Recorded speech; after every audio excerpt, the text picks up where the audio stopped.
जय बोलो दशा महारानी की जय। तीसरे दिन की कथा। एक साहूकार था, उसका बड़ा परिवार था। 5 बेटे और उनकी 5 बहुएं थी। एक लड़की थी। लड़की का विवाह हो चुका था, किंतु दुर्भाग्य से विदाई नहीं हुई थी। इसके कारण लड़की माता पिता के घर ही रहती थी। एक दिन साहूकारनी ने दशा माता का डोरा लेने लगी और उसने बहुओं ने भी डोरा लिया। उस समय उनकी सास ने पूछा कि क्या ननंद जी भी ननंद जी को भी डोरा लिया जाए। सास ने कहा कि अवश्य लेंगी। तब वह बोली कि उनकी तो विदाई होने वाली है, यदि व्रत के पहले ही विदाई होंगी तब क्या करें। सास ने कहा कि मैं पूजा का सब सामान साथ में दे दूंगी और वह अपने घर जाकर पूजा कर लेंगी। लड़की ने दशा माता का डोरा लिया, परंतु पूजा से पहले ही उसके ससुराल से उसके पति लेने आ गए।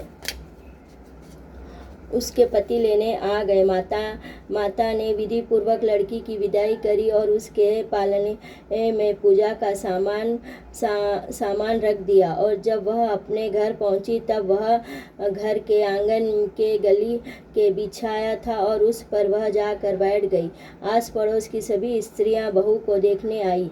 सब लोगों ने सुंदरता और गहनों के कपड़ों की प्रशंसा की। किसी ने नजर सब कुछ छोड़कर उसके गले के डोरे पर पड़ी। वह बोली कि बहू की माँ तो बड़ी टोटका प्रसन्न स्त्री दिखती है। इतना जेवर होने के बाद भी वह दो तार सूत के उसके गले में क्यों पहनाया है, समझ नहीं आता। जहाँ एक ने यह बात की वहाँ सभी ने नज़र डोरे पे पड़ी। सब स्त्रियों ने डोरे के संबंध में कुछ न कुछ राय प्रकट की। संध्या के समय सास ननंद देवरानी जेठानी घर में सभी ने स्त्रियों ने जुड़ कर बैठे थे। सब उसने डोरे की चर्चा करने लगे। किसी ने कुछ कहा तो किसी ने कुछ कहा।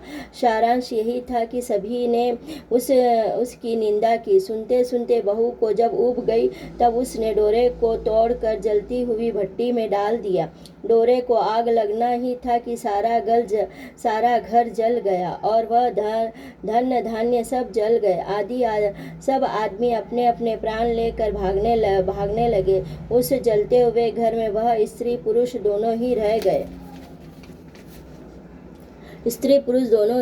घर का सामान सब जल चुका था। ना खाने को था, ना कुछ पहनने के वस्त्र थे। इसके कारण दोनों जने ने गांव छोड़कर चले गए।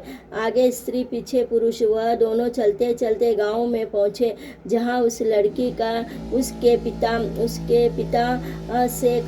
पति से कहा कि जब तक कोई जीविका नहीं है तब तक हम भाड़ झोंकने वाले के यहाँ चलते हैं। मैं भी कुछ मजदूरी करती हूँ। और वह पति भड़बूजे के यहाँ और स्त्री ने एक कुएं पे जाके बैठ गई और कुएं पे सारी गांव की स्त्रियां पानी भरने आई थी। उस लड़की की भौजाइयां भी आई थी। उसे वह बैठे देख कर बोले कि बहन, तुम किस भले घर की लगती हो। मालूम होता है कि किसी क्यों बेकार बैठी हो। वह कहने लगी लड़की बोली कि अवश्य करूंगी, परंतु ना कोई नीच काम करूंगी, ना कोई खराब खाना खाऊंगी। बड़ी भौजाई बोली कि हमारे यहाँ तुम्हारे लिए नीच काम नहीं है। जब हमारी ननद ससुराल चले गई तब से हमारे बच्चे हैरान हैं। तुम बस उन्हें खिलाने के लिए रहो। हमारे घर में सीधा लेकर अपने भोजन बना के खा लेना। उसने राजी हो गई और स्त्री ने अपने घर चली गई। तब सास से बोली कि माताजी, कुएं की जगह पर एक आधा दुखियारी लड़की बैठी थी। हमारे यहाँ रहने के लिए, तुम्हारे पोता पोती को खिलाने के लिए राजी हो गई। तुम्हारी आज्ञा हो तो उसे घर ले आए। सास ने कहा कि खुशी है से ला लो, परंतु इतना कह देती हूँ कि कलह नहीं होना चाहिए। सब बहुओं ने कहा कि नहीं होगा। तब सास की आज्ञा लेकर वह बार पानी भरने गई, तब दुखियारी ने को अपने घर ले आए। तब वह अपनी भौजाइयों और लड़के बच्चे खेलने लगे और वह खाने बनाकर वह निरंतर करने लगी। वैद्य पहरे दशा माता का डोरा लेने का समय अवश्य आ गया। तब सास ने कहा कि जब वह घर में रहती है तो तब उसे भी क्यों न बाहर किया जाए, उसे से भी डोरा लेने के लिए कह दो। तब वह बहुओं ने कहा कि इस तरह रुकते रुकते तो ननंद जी ने भी डोरा लिया था, आखिर में पूजा नहीं हुई और उसकी विदाई हो गई थी। अब दुखियारी को डोरा लेवाए और उसकी पूजा होने के पहले वह चली गई तो तब क्या होगा। सास बोली तब क्या हानि हुई, सो अब हानि होगी। पूजा करने लगे तब सर्व संपत्ति से दुखियारी ने भी दशा रानी का डोरा लिया और 9 दिन तक कथा कहानी बोलते हुए व्रत पूजा की यथाविधि हुई। तब 10वें दिन साहुकारनी के 5 बहुओं ने उसे सास के सिर से स्नान किया था। घर में गोबर का चौक लगाया, चौकी पर पूरी पूजा की तैयारी करने लगे। तब वह दुखियारी भी बोली कि भाभी, मुझे फटी पुरानी कपड़े मिल जाए तो मैं पहन स्नान कर लूँगी। तब वह बहू ने सास से पूछा कि हमारे पास ननंद जी की एक साड़ी रखी है, दे दूँ क्या? तब ननंद आएंगी, हम उसे दूसरी नई साड़ी दे देंगे। सास ने कहा, तुम्हारे जैसे मुझे क्या, तुम्हारी ननंद झगड़ा करे तो तुम जानो, तुम्हारा काम जाने। अपनी पुरानी साड़ी लेकर वह दुखियारी स्नान करने गई और सिर से स्नान किया। साड़ी पहनकर वह गीले बालों से बिखरे हुए घर में आई।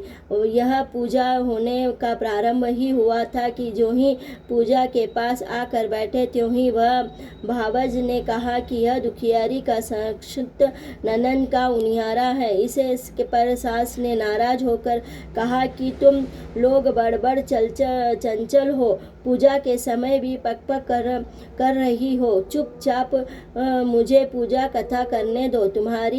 तुम्हारी बातें में मैं कथा का सिलसिला भूल जाती हूँ। और बहुओं ने चुप हो गए। दुखियारी समस्त घर में सभी स्त्रियां प्राणायाम कर लिया और फिर सब ने इकट्ठी बैठकर एक दूसरे का सिर गूंथने लगी। एक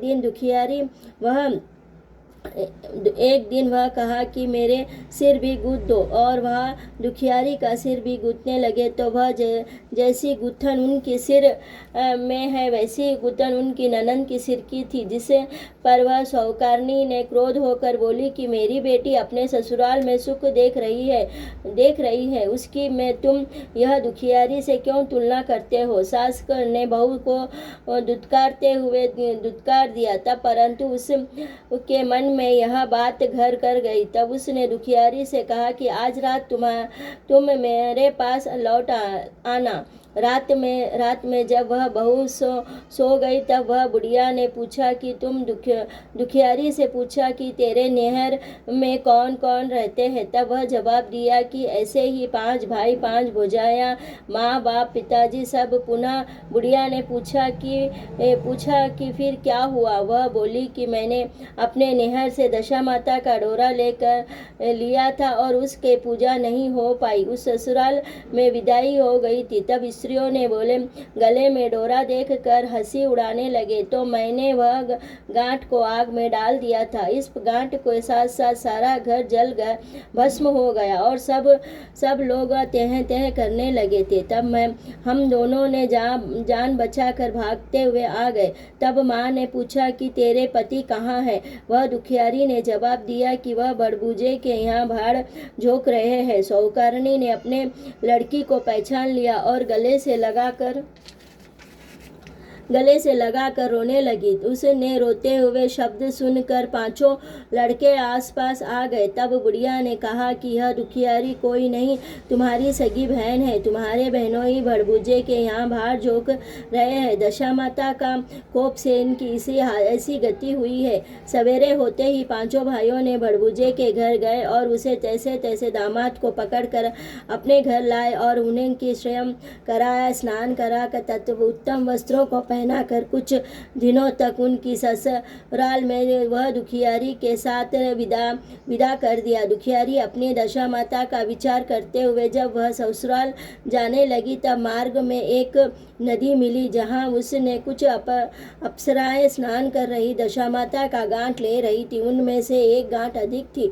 उसने इस गांठ एक बोले कि यदि यह डोरा कोई स्त्री ले ले तो वह उसे देना चाहिए। उन्होंने डोरे के आसपास पता लगाया। वह दुखियारी को डोरा झेला दिया। तब वह दुखियारी घर पहुंची। तब उसने सास सुप जाए और ननंद कलश ले आए। वह देवरानी जेठानी अन्य मंगल वस्त्रों से उनका स्वागत करने लगी। नाग नोचुक के बाद दुखियारी ने आसन पर बैठकर कहा कि तुम लोग ने मेरे दशा माता के डोरे की निंदा की थी, इससे सब कुछ बिछड़ गया है। अब घर में धन धान्य स्वाह हो गया था। अब की बार मैं कोई गांठ की चर्चा ना करे। सब खुशी खुशी वह बात मान ली और 9 दिन तक कथा कहानी। 10वें दिन विधि पूर्वक गांठ की पूजा की। 7 सुहागनों को नूता और वहाँ वह आदि कलश श्रृंगार कर आंचलों में भर दिया। इस प्रकार से खुशी से दशा रानी की पूजा हुई और दशा रानी ने जैसे दुखियारी की दशा फेरी वैसे सभी पर अपनी कृपा बरसाए रखना। बोलो दशा महारानी की जय।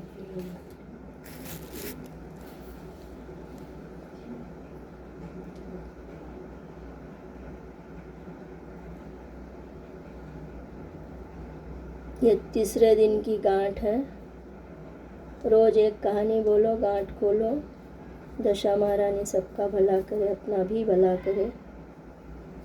जय भगवान मातेश्वरी, मोटी जगह रक्षा करो, लाज रखो। जय दशा महारानी।